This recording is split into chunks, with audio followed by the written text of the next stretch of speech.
तो क्या आप भी कंफ्यूज हैं कि 10th के बाद कौन सा स्ट्रीम लें? Medical, non medical, humanities, commerce? अक्सर बच्चे स्ट्रीम चुनते समय मिस्टेक करते हैं। पेरेंट्स भी सही गाइड नहीं कर पाते कि कौन सा स्ट्रीम उनके लिए अच्छा रहेगा। इस वीडियो को देखने के बाद आपके सभी डाउट क्लियर हो जाएंगे और आपको ये भी पता चल जाएगा कि आपके लिए कौन सा स्ट्रीम अच्छा है और उस स्ट्रीम को चुनने के बाद कौन कौन सी डिग्रीज आप कर सकते हैं और कौन कौन सी जॉब अपॉर्चुनिटी मिलेगी। तो करते हैं स्टार्ट इसे। सबसे पहले देखते हैं कि कौन कौन सी बच्चे मिस्टेक करते हैं। बच्चे के ऊपर सोशल प्रेशर रहता है, उनके फ्रेंड्स का, रिश्तेदारों का। पेरेंट्स उन्हें यही कहते हैं कि वो जो तेरा भाई है वो उसने ये वाला स्ट्रीम लिया था और वो ये वाली जॉब कर रहा है, तो तू भी वही वाला स्ट्रीम ले। लेकिन क्या वह स्ट्रीम आपके लिए परफेक्ट है? और उस स्ट्रीम को करने के बाद कौन सी डिग्री करनी होती है और क्या जॉब अपॉर्चुनिटी होती है? एक स्ट्रीम को चुनने के बाद बहुत सारी डिग्री की ऑप्शन मिलती है हमें और बहुत सारी जॉब अपॉर्चुनिटी मिलती है, जो मैं आपको इस वीडियो में क्लियर करूंगा। नेक्स्ट, बच्चे जो मिस्टेक करते हैं कि 10th ग्रेड के मार्क्स के अकॉर्डिंग। नेक्स्ट बच्चों की मिस्टेक क्या होती है? वो 10th ग्रेड के मार्क्स के अकॉर्डिंग अपने स्ट्रीम को चुनना चाहते हैं। 10वीं के नंबर देखकर, सिर्फ 10वीं के नंबर देखकर फैसला मत लो।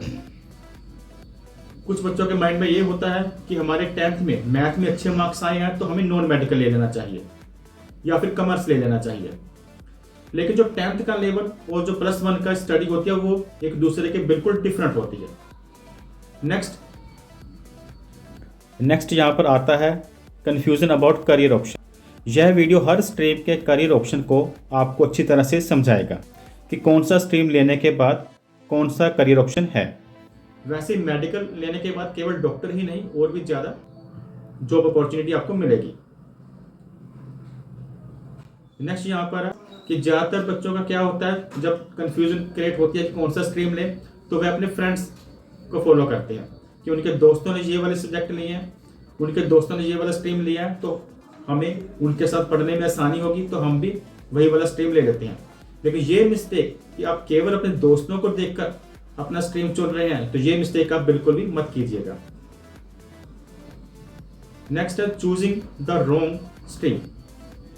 अगर आपने कोई रॉन्ग स्ट्रीम चुन लेती हैं तो ये सबसे बुरी बात है आपकी लाइफ के लिए कि आप कौन से फील्ड में जाओगे आपको कुछ पता नहीं होगा। इसमें यहाँ पर कुछ पर्सनैलिटी है जिन्होंने स्ट्रीम तो कुछ और लिया था लेकिन उनका करियर उनके स्ट्रीम से बिल्कुल डिफरेंट था।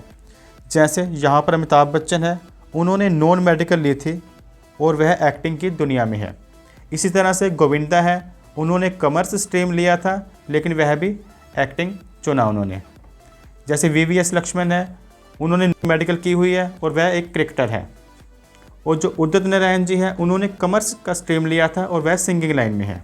आपको अपना स्ट्रीम चुनना है तो दो बातों का ध्यान रखना होगा। Number 1 according to your interest और number 2 according to your career and goal. आपका किस चीज़ में इंटरेस्ट है और आप कौन सा करियर ज्वाइन करना चाहते हैं। आपको आगे वीडियो में पूरी गाइडेंस मिलेगी। सबसे पहले समझ लेते हैं कि स्ट्रीम में कौन कौन से सब्जेक्ट होते हैं अलग अलग स्ट्रीम में। सबसे पहले हम बात करते हैं साइंस स्ट्रीम की। साइंस स्ट्रीम में 3 तरह की स्ट्रीम आगे आ जाती है इसके। नॉन मेडिकल जिसे PCM बोलते हैं, मेडिकल जिसे PCB बोलते हैं और सुपर मेडिकल जिसे PCMB कहा जाता है। इसमें सब्जेक्ट की बात करें तो नॉन मेडिकल में सब्जेक्ट हमारे पास होते हैं फिजिक्स, केमिस्ट्री, मैथमेटिक्स, इंग्लिश और कुछ ऑप्शनल सब्जेक्ट होते हैं। और मेडिकल जिसे PCB भी कहते हैं, इसमें मैथ की जगह पर बायोलॉजी लग जाती है।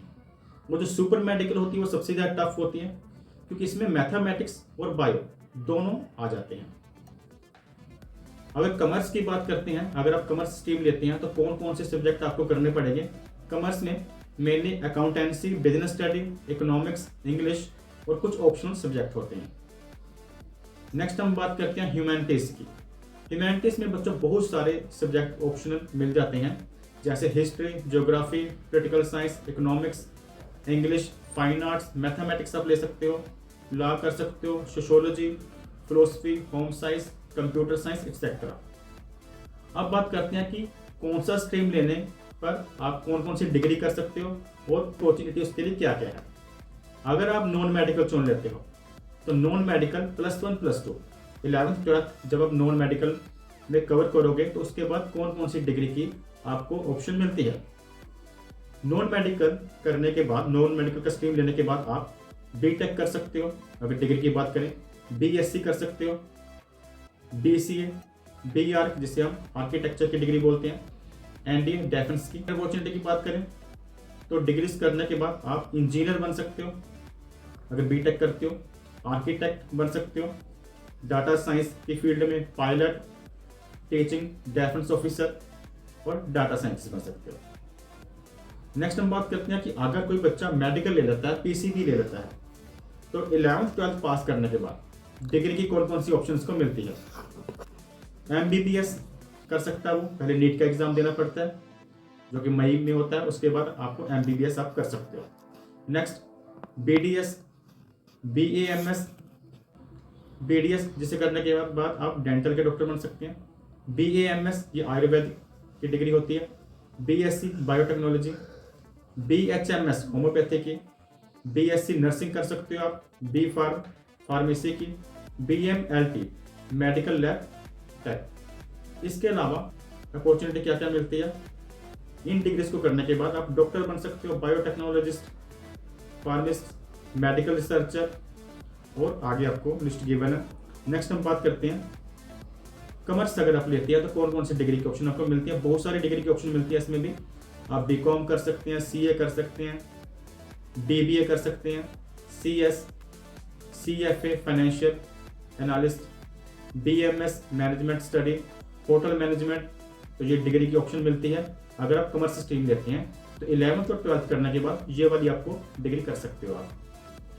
अपॉर्चुनिटी कौन कौन सी मिलती है, इसे करने के बाद आप चार्टर्ड अकाउंटेंट बन सकते हैं अगर आप कॉमर्स स्ट्रीम लिया आपने।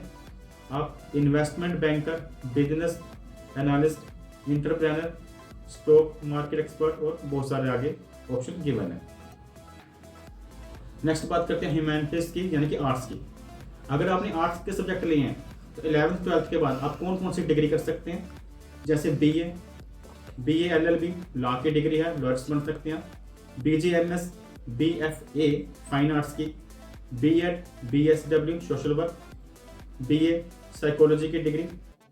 और ये डिग्रीज करने के बाद अपॉर्चुनिटी क्या मिलती है, आप सिविल सर्विस यानी कि आईएएस, आईपीएस और यूपीएससी के एग्जाम दे सकते हैं, लॉयर्स बन सकते हैं, जर्नलिस्ट बन सकते हैं आप, psychologist, teacher, writer, editor, fashion designer और सोशल वर्कर। तो कहने का मतलब आर्ट्स लेने के बाद भी बहुत सारी जॉब अपॉर्चुनिटी मिलती है। नेक्स्ट हम बात करते हैं कि आपने कौन सा सब्जेक्ट लेना, आप किस बेस पे डिसाइड करोगे, अपने इंटरेस्ट के बेस पर आपको किस में ज़्यादा इंटरेस्ट है। अगर तो आपका इंटरेस्ट साइंस और मैथ में है, साइंस और मैथ आपको इजी लगता है, तो आप नॉन मेडिकल को चुन सकते हो। और अगर आपको मैथ थोड़ा मुश्किल लगता है, साइंस इजी लगती है, तो आप मेडिकल ले सकते हो। लेकिन याद रखना मेडिकल में भी फिजिक्स, केमिस्ट्री, बायो होता है, उसमें थोड़ा बहुत मैथ आपको करना पड़ता है। तो कुछ ना कुछ मैथ आपको आना चाहिए, तभी आप साइंस सब्जेक्ट लेना। नेक्स्ट, अगर आपको बिजनेस में इंटरेस्ट है तो आप कॉमर्स ले सकते हो। कॉमर्स करने के लिए भी थोड़ा बहुत मैथ आपको आना चाहिए। अगर आप डॉक्टर बनना चाहते हो तो आप मेडिकल ले सकते हो। और अगर मैथ और साइंस में आपको इंटरेस्ट नहीं है तो आप ह्यूमैनिटीज यानी कि आर्ट्स के सब्जेक्ट ले सकते हो। इसमें भी बहुत अच्छी अच्छी जॉब अपॉर्चुनिटी आपको मिलती है। तो इस वीडियो में मैंने आपको बता दिया है कि कौन कौन सा स्ट्रीम लेने पर कौन कौन सी डिग्री की जा सकती है और कौन कौन सी जॉब अपॉर्चुनिटी मिलती है। अगर आपको यह वीडियो पसंद आई हो तो वीडियो को लाइक और चैनल को सब्सक्राइब करें। Thanks for watching.